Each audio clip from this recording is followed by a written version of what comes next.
गुरमीत सिंह जी हमारे साथ हैं, वरिष्ठ पत्रकार। गुरमीत जी, ये ई टेंडरिंग का जो विषय आया है, अब बीजेपी, जेजेपी और सभी विधायकों के घेराव की तैयारी है।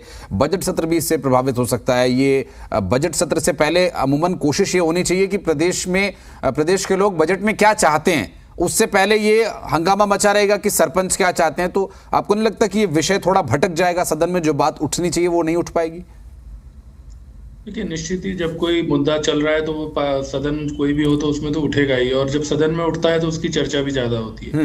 आमतौर पर जो प्रभावित समूह होते हैं उनकी भी एक कोशिश होती है, एक रणनीति भी होती है कि जब सदन हो उन दिनों में वो बातें उठें, क्योंकि उससे वो जैसे मैंने कहा, सदन में जब कोई चीज उठती है तो उसका एक अलग किस्म का महत्व होता है, एक अलग किस्म की उससे प्रभाव पड़ता है।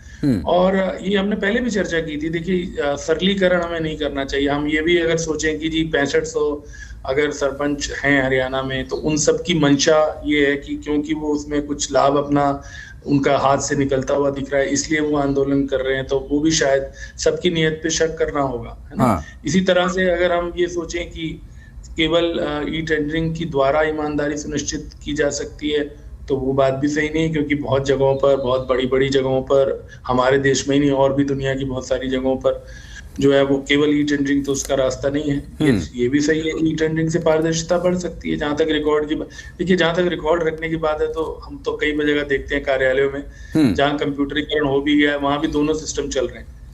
फाइलें भी चलती हैं और कंप्यूटर पे भी कई जगह दोनों सिस्टम चल रहे होते हैं, डबल काम हो रहे होते हैं। तो रिकॉर्ड रखना तो कोई मना नहीं कर रहा, तो वो वाला तो सरलीकरण है। मुख्य बात तो यही है कि जो सरकार में होता है उसकी ये जिम्मेदारी है कि वो अपने फैसलों से जनता को, या जो भी जिस वर्ग के लिए वो है, मान लीजिए इस केस में सरपंचों के लिए, पहले डॉक्टरों के लिए था, उससे पहले किसी और वर्ग के था, तो हमेशा ये इस तरह की समस्याएं उठती रहती हैं, और वो सरकार अपने तरफ से बातचीत के माध्यम से, और आप क्या कर सकते हैं, बातचीत के माध्यम से उसको सुलझा सकती है।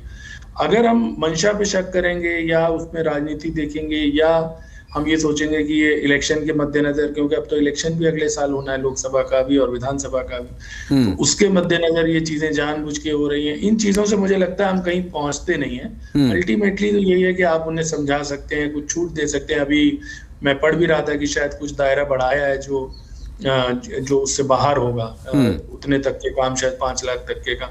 तो सरकार को 2 कदम आगे बढ़ना पड़ेगा, तो 1 कदम वो आगे बढ़ेंगे। तो हमेशा ही किसी भी समस्या का समाधान इसी तरह होता है। उसमें जैसे मैंने कहा कि हम अगर आवेश में आके एकदम से ये घोषणा कर दें कि लोकतंत्र की हत्या हो गई, तो वो भी शायद सही नहीं होगा। और अगर हम ये कह दें कि 6500 लोगों की मंशा ये थी, क्योंकि वो जब सरपंच बने तो उनको लगा कि हमें वो फायदे नहीं मिल रहे, इसलिए वो केवल आंदोलन कर रहे हैं, तो वो भी मेरा ख्याल अपने ही लोग हैं और चुने हुए प्रतिनिधि हैं। जैसे चुने हुए प्रतिनिधि राज्य को चला रहे हैं, विधायक चला रहे हैं, मंत्री चला रहे हैं, वैसे ही वो भी पहली इकाई है, पहला टायर है, तो उसको भी सम्मान तो यथोचित मिलना ही चाहिए। तो उसके लिए तो बातचीत ही रास्ता है इसका। अगर आपकी, मैंने पहले भी कहा कि अगर मंशा अच्छी है, लेकिन अगर आप नहीं समझा पा रहे हैं, तो आपको और प्रयास करने पड़ेंगे उसमें। अगर आप, जैसे मैंने कहा कि अगर आप ये डाउट करने लगेंगे, तो फिर तो मामला और उलझ जाता है।